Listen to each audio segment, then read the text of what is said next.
Salut à tous, c'est David et aujourd'hui j'avais envie de vous parler d'un petit projet que j'ai eu, c'est d'avoir un appareil dédié à une seule chose, écouter de la musique. Alors ça peut paraître bête parce qu'on est tous habitués justement à utiliser Apple Music, Spotify, Deezer, etc. Mais parfois je trouve que c'est bien d'avoir un appareil qui tient hyper longtemps sur la batterie quand on part en voyage pour uniquement écouter de la musique ou quand on part courir, de ne pas avoir forcément beaucoup de distractions, de notifications, de vibrations, etc. Et donc pour ça, un iPod, c'était parfait. Sauf qu'en 2025, il n'y a plus vraiment d'iPod qui sont produits à jour. Donc une technologie qui est un petit peu vieillissante parfois et qui nécessite quelques changements. Donc c'est ce que j'ai fait avec cet iPod, qui était un iPod de base de 5e génération, qui a été complètement transformé, qui a une nouvelle batterie de 3000 mAh, qui a aussi une nouvelle façade, qui est une façade d'iPod 6e, 7e génération selon comment vous comptez, qui a un Taptic Engine, et qui a surtout un stockage flash, ce qui permet de ne plus avoir ce petit bruit caractéristique des iPods, cette lenteur et surtout cette consommation d'énergie qui est beaucoup moins importante. Dans cette vidéo, si ça vous intéresse, je vais vous montrer comment j'ai fait ça. Allez, c'est parti!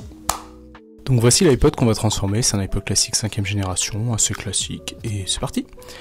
Donc on va avoir besoin de l'iPod, d'une façade de remplacement, d'une grande batterie, d'un Taptic Engine, d'un stockage flash et d'un chargeur sans fil. Première étape, on commence à démonter l'iPod. Alors c'est pas la partie la plus facile, là je vous conseille vraiment de vous armer de patience parce que selon les modèles, selon les générations, ça peut être parfois un petit peu plus facile, mais en gros il va falloir réussir à insérer un outil assez fin, idéalement en plastique, entre le dos argenté et la façade, et aller vraiment très progressivement, donc vraiment de pas forcer, de faire levier avec une ventouse qui va permettre d'écarter un petit peu et d'insérer au fur et à mesure. Donc là c'est un outil assez classique, très fin au bout, qu'on va pouvoir glisser dans la fente de l'iPod.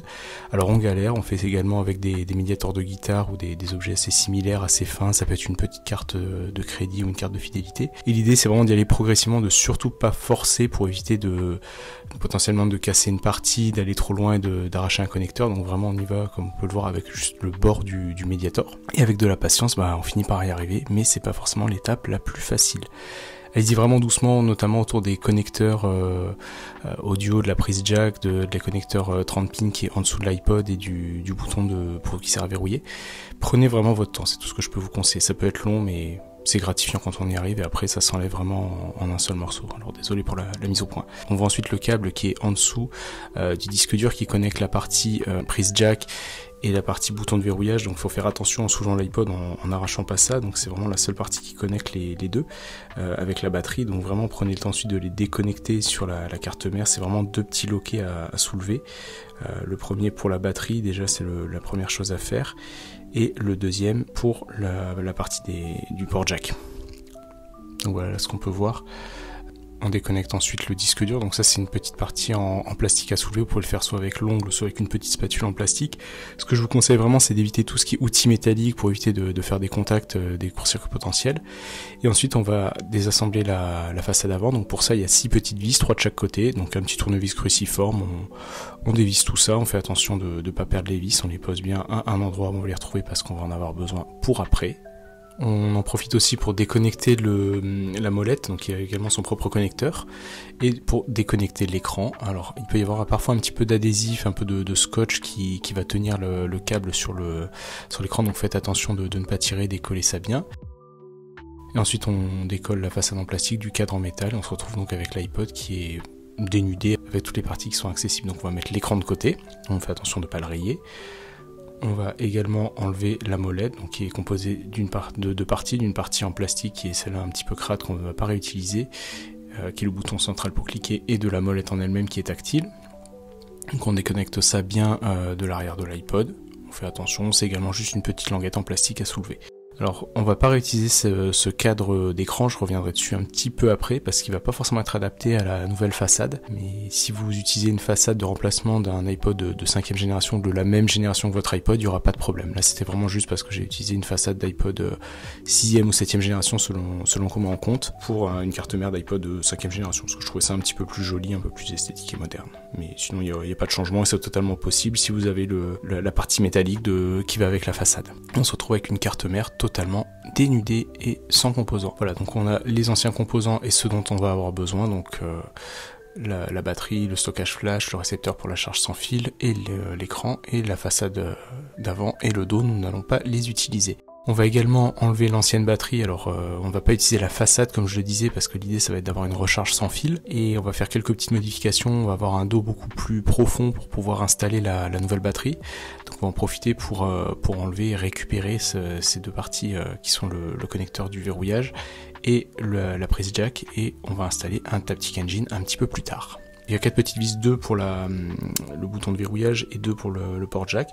Vous dévissez ça, vous faites un petit mouvement avec le doigt pour faire bouger ça. C'est juste coller derrière, soulevez le petit adhésif noir et vous vous retrouvez ensuite avec la pièce entre les mains. Voilà, c'est hyper simple, soyez juste délicat. Et ce dos, on sait pas ce qu'on va en faire, mais on va pas l'utiliser dans ce projet en tout cas. Ça c'est le chargeur sans fil, donc on va l'utiliser, on va le souder à la carte mère. Il va nous permettre donc d'alimenter l'iPod via deux façons, donc soit le connecteur 30 pins classique. Alors j'ai pas réussi à mettre l'USB-C, c'est un projet que j'ai tenté mais qui a pas mal foiré sur d'autres iPods, donc j'ai pas pris le risque ici. Et donc ce récepteur on va le souder sur ce pin là pour l'iPod de 5ème génération et sur cet endroit là. Donc on soude le positif et le négatif, donc positif à l'avant, négatif à l'arrière. Et voilà, donc ça c'est prêt, on reviendra dessus un petit peu après. On va avoir deux projets de soudure, donc le récepteur sans fil et le Taptic Engine. Le stockage flash il s'insère super facilement, donc via la nappe du disque dur, donc c'est un kit iFlash, je vous mettrai tous les liens dans la description. Faites juste bien attention d'insérer la partie flash jusqu'au bout, parce que parfois vous pouvez avoir des mauvais contacts. Et une fois que c'est fait, hop, on verrouille, on insère les deux cartes mémoire. Alors pour le coup il y a plusieurs modèles, soit avec des compacts flash, soit avec plusieurs récepteurs de cartes SD. Là on va également insérer la nouvelle molette qui va avec la façade, donc qui marche même si c'est pas la même génération, c'est le même connecteur. Voilà, donc ça c'est prêt. On va également ensuite vérifier que tout passe avec le nouveau cadre, et on va insérer l'écran parce que ça peut être pratique de voir ce qu'on écoute et d'avoir un petit retour sur ce qui apparaît. On passe bien entendu un petit coup de chiffon pour enlever toutes les poussières parce que quand on va refermer, ça va emprisonner tout ce qu'il y a entre. Donc vraiment prenez le temps, soyez patient. Il y avait une petite poussière mais qui était sur la façade avant de l'écran et pas à l'intérieur. Donc là c'est parti pour tout remonter, donc c'est vraiment la partie façade avant. Derrière on n'aura plus de modifications. Et la prochaine étape ça va être vraiment la partie batterie, Taptic Engine. Voilà, on voit qu'on peut clipser ça. Alors faites bien attention, donc ce qu'on voit voilà c'est que selon les cadres de la génération c'est pas les mêmes encoches. Donc vérifiez bien, il y a des encoches un petit peu plus larges ou un peu plus fines qui vont bloquer, donc ayez vraiment le bon cadre pour la bonne façade. Une fois que c'est remonté, on prend les vis, on revisse tout ça, ça tient très bien, il n'y a pas de problème. Là on va passer au dos de l'iPod, donc l'idée ça va être en fait dans un premier temps de dessouder le petit haut-parleur qui clique quand on bouge la molette de la carte de l'iPod. Donc pour ça il y a juste à dessouder 3 pins en fait, vous faites chauffer avec une petite pince, vous soulevez. Donc l'idée c'est vraiment par contre de garder l'étain au maximum. En parallèle j'ai imprimé un dos un petit peu plus large pour l'iPod pour pouvoir mettre la nouvelle batterie, le Taptic Engine et le récepteur sans fil, enfin pour la recharge sans fil. Il y avait un premier prototype donc avec un dos transparent mais qui était pas assez épais, donc on va pas le garder, donc on va juste transvaser ça qui était dans l'ancienne coque vers la nouvelle, donc ça me permet aussi de vous montrer.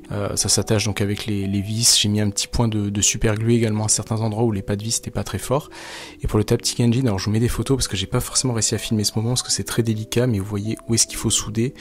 Il y a deux fils qui vont sur le Taptic Engine et qui partent à la place sur l'iPod, sur la partie du connecteur jack. Ensuite on branche l'iPod, c'est là où ça peut être un petit peu délicat, donc l'idée ça va être de le restaurer parce que sur les cartes SD il n'y a plus d'OS. Alors là ça peut prendre plusieurs essais, vraiment vous branchez à votre ordi, vous restaurez, vous pouvez avoir des messages d'erreur. Si vous êtes sur macOS, je vous mettrai également les petites manips à faire avec le moniteur d'activité, donc il y a certains programmes à fermer. Là ça a fonctionné, voilà, donc bon, il y a eu plusieurs essais, l'idée ça a été de recommencer, et donc là l'iPod est bien détecté avec le stockage des 256 Go, donc deux cartes SD de 128 Go. Et dans sa dernière version, on va lancer la synchronisation, on va ajouter pas mal de musique dessus. Voilà, l'iPod il fonctionne super bien, donc on a le Taptic Engine également, ce qui est super cool parce qu'en fait dès qu'on va toucher à la molette, en fait ça va juste vibrer et pas cliquer, ça donne un côté un peu plus moderne, et il y a un petit sticker sur le dos, voilà, pour l'identifier assez facilement avec le chat. Et sinon ça fonctionne super bien en fait, on a vraiment un appareil qui est dédié à la musique, et juste à la musique, avec une batterie qui tient hyper longtemps, en plus c'est hyper pratique. Et voilà, l'iPod est prêt, il fonctionne super bien. On a un produit qui est génial, qui tient dans la poche, que j'utilise justement presque tous les jours, quand je vais me promener, quand je vais faire du sport. Je trouve que c'est vraiment pratique d'avoir juste cet appareil, de laisser le téléphone au placard, de le poser, voilà, pas avoir de notification, d'être interrompu. Puis justement, ça je l'ai pas encore testé, mais en voyage, je pense que ça va être super pratique d'avoir un appareil qui va pas vider toute la batterie sur des heures de train ou sur des heures de voiture. Voilà. J'espère que ce projet vous a plu, et si c'est le cas, ou si vous avez des questions, n'hésitez pas à laisser tout ça dans les commentaires, j'y répondrai. Et quant à moi, je vous dis à la prochaine. Salut!